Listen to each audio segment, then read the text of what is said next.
Hey, if you're struggling with where to start as a video editor and what kind of jobs to look for with beginner video editing skills, I think I can help with that. Let's dive into this. So the types of video editing jobs, in my opinion, tend to fall within one of these four general categories. You can get hired to work for a company that needs video editing. You can get lucky with your own client who needs video editing and they hire you personally and you work for yourself. That would be the freelance route. You can get hired to assist someone else with an edit, or you can make the content and then edit it yourself. So let's circle back and delve into each one of these so you can really see where your skills might help you in each of these scenarios, or you can see which of these scenarios might appeal to you the most. So circling back to working for a company that hires you for video editing. This is going to be kind of broad because a lot of different companies can hire you for multiple reasons. There is the kind of main, biggest stereotypical company that is general media and production companies, and they're hiring video editors for all kinds of content, advertising, narrative work, general content for other clients. Are they likely to hire a beginner video editor? No, not necessarily, but they are companies that hire multiple video editors. The chance of you maybe getting in as an intern could be possible, or working as some assistant job that could be a great place to work your way up from there. There's also marketing companies, ad agencies. These companies are obviously in the marketing space, and marketing is a huge space that requires video and thus video editors. So they are mainly making content, either advertising for themselves as a company, or obviously for their own clients, you'd be editing the videos that they are charging the clients to have made for them. Are those companies hiring beginner video editors? Possibly. You know, I got hired for a marketing agency that was local to my area. So it was an in-person job. Was I a beginner? Technically, no. I felt like a beginner once I got the job and I got in there and I realized everything that they needed from me. So I guess it depends. Not only might these companies hire editors with less experience, they also could offer internships. So it is worth looking into those companies as well. Either seeing if they post anywhere for internships or reaching out to them directly and requesting an internship. So then there's also miscellaneous companies that have in-house post departments. Maybe they are a bigger healthcare company and they make a lot of commercials. And so they are either going to outsource their post-production to one particular marketing company, or they may have the budget to be able to have their own production space where they hire video editors in-house to specifically work on their content. This is different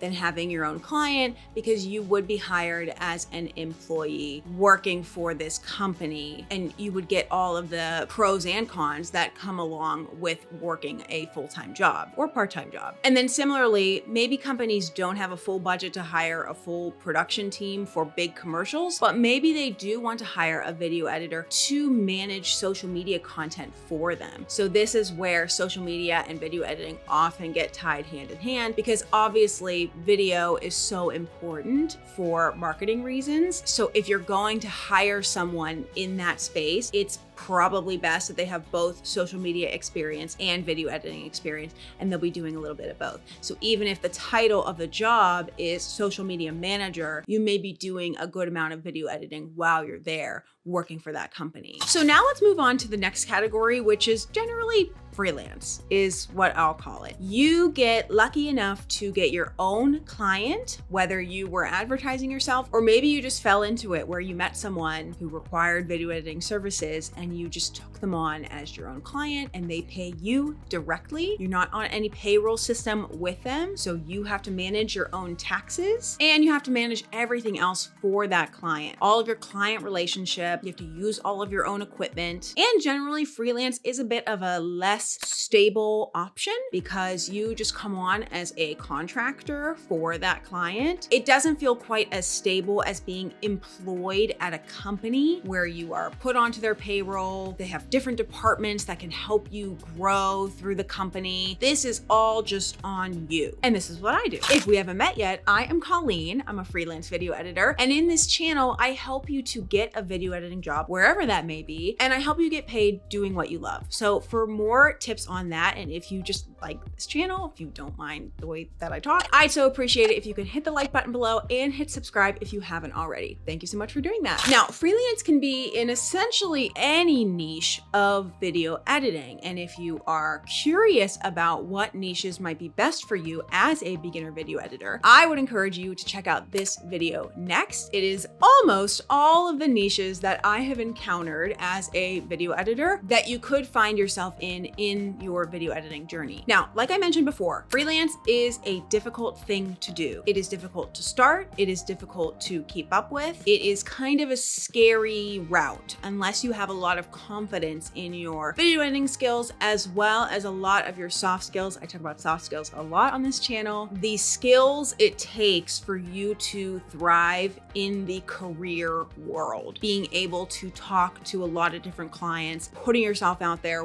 with confidence and having security in yourself and what you can do to be able to make money, to keep yourself afloat. It's all very difficult. However, it is possible to do this as a beginner. I would highly suggest if you are looking for the freelance route, I think the best niche that you can find yourself in and the easiest niche to get into as a beginner is social media. And obviously I just talked about this before, but social media easily lumps in together with video editing. I am a social media video editor. And I know that while there's a lot of different things that you have to learn, especially if you came from film school, for example, where you learned one way of video editing, now you have to learn the social media way of video editing. And a lot of things go along with that as well, like marketing skills and being able to effectively make content that sells, essentially making content that's engaging enough for someone to keep watching and maybe follow up with an action of sorts. All of this to say, not only is social media a relatively easy world to get in, it's also huge. I'm sure you've seen. If you look on different platforms looking for video editing jobs, you're probably going to see that they are often lumped in with social media, either needing a video editor to cut video for social media, like they need a Reels editor, or they're looking for a social media manager of sorts. And so you would be potentially managing their social media as well as creating and editing Reels for them and doing a lot of media management in general for said client or company. For a lot of people, this is a difficult world to get in. One, maybe you don't like social media. Maybe you don't understand social media. Maybe social media is the bane of your existence because you did go to school for video editing and then you came out of it and then you realized how undervalued video editing has become. Now that anybody can do video editing, it's literally accessible to everyone. And the type of video editing is always the same. It's cut, squish everything together as fast as possible. Put B-roll on everything, put captions on everything. Who cares about the quality? Just send it out. It's good enough, whatever. I fully sympathize. But today we're not talking about the issues with our industry. Today we're talking about how to get a job and get paid. Consider social media if you haven't already. Okay, rant over. Let's jump into the next category, and that is being an assistant video editor. You are getting hired to assist someone else in the edit. So you are doing some video editing, but the editing you're doing is in support of another video editor. And that video editor is more than likely going to get either all or more of the credit for said project, whatever you're working on. But being an assistant video editor is a very essential job. It's not going away anytime soon. And it's extremely helpful for a video editor to find a good assistant video editor. And often I have seen where in the film industry space, in the show industry space, like the bigger productions, if an editor finds a good assistant, they will often travel with them. So the next project that that editor finds himself on, they'll say, well, I need this assistant. You need to fly him in because this is who I need to help assist me on my edit. The time that I was a post-production assistant a few years ago, there were 3 editors and each of those editors specifically requested 3 different assistants. So there were 3 editors and 3 assistants. And this was on one 10 episode series, 6 editors just for that. It's a thriving situation. It's a thriving career if you can get yourself into it, but it's not easy. And it's not really a beginner job, but I do think it's important to talk about because wow, we can talk about these big, huge productions that we all dream of being on. More than likely, you're going to start out on a much smaller scale, but that small scale could still be assisting someone in an edit. I also specifically remember I interned for a production company back when I was in school. And after my internship was over, they hired me to come on just for a small handful of times to come in certain days and assist edit for their editor. So on a much smaller scale, I was a beginner video editor at that point. And that was one of my very first freelance opportunities that was able to slowly get the ball rolling and kick off different opportunities for me. So there's a wide range of scale to this. So what does an assistant video editor do? Essentially, if the editor is handling all of the big picture stuff, they're handling obviously the final edit, they're handling big picture decisions on different cuts, they're handling communicating with the director or the client or the boss or whoever. They're handling all that stuff. You as the assistant editor are handling all of the stuff that precedes that. So think importing and organizing all of the raw footage in the exact way that the editor would like it done. They're handling the file structures and making sure all of the files look the way that the editor wants. They're syncing audio and video. They are preparing project timelines, doing an assembly edit, getting everything laid out so that the editor can see exactly what we're looking at here in the way that they like it, because it definitely can range between different editors. Some editors like to see every single shot laid out in the timeline. Some editors like to see maybe that, and they also like to see a rough cut of how the assistant editor might put the scene together. And then there's a lot of different options in between there that they may request. Selecting best shots, selecting B-roll if needed, ensuring continuity and making sure that looks good. Essentially, this is all to save the lead editor time and allows them to dedicate their time to all of the more creative decision making. And let's now move on to the final category, that is essentially content creation. You are making the content and you are editing it yourself. You're the content creator and you're the video editor, giving you full control of whatever video you are making. Now, that's all fun and great. We obviously know that content creation is a hugely popular and accessible thing for everyone now. But just because you're a content creator doesn't mean you're going to get paid for being a content creator. However, there have been some opportunities that I have seen where it specifically requires content creators to join different companies or different ways that you can use your content creative skill to your advantage. Obviously, you can be like me and you can create content and you can put it on YouTube and you can get passive income for it. Is the income very much?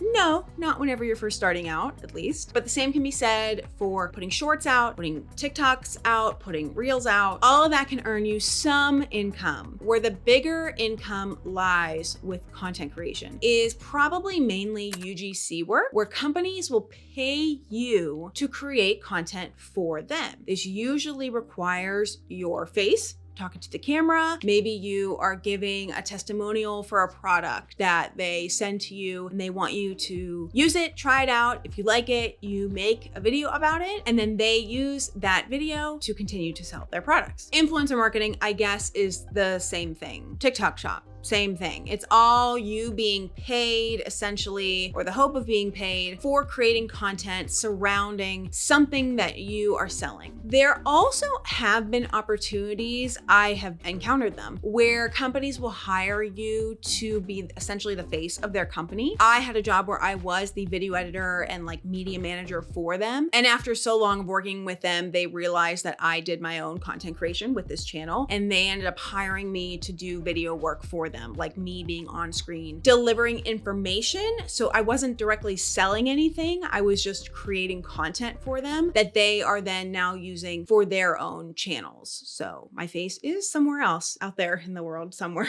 That is a potential option as well. It's a little bit more rare, but then again, not necessarily, because I know that every company does need video and some people are not comfortable being on screen. So if they can hire somebody else to be on screen for their company and to represent their company, then it's worth it for them to pay that person to do that. And the last thing I'll say about content creation is that let's not forget where all this content creation originated from, which is classic movie making. And while that is less of a viable option to get paid for when you're a beginner, it can be as rewarding. And the goal of getting work as a beginner is not always just to get paid. Sometimes it is to further develop your skills and gain more experience so that you can get bigger and better jobs. So don't be afraid to just create content. Go make a short film with your friends. You all have phones. It doesn't need to be any fancier than that. Write a good story and go out and shoot it, and then go edit it. And then you have something to edit. Make a bunch of shorts with your friends and put them on TikTok or on YouTube and start a channel that way. And maybe you'll get paid eventually one day for it. People are doing that all the time as well. Going the content creation route can be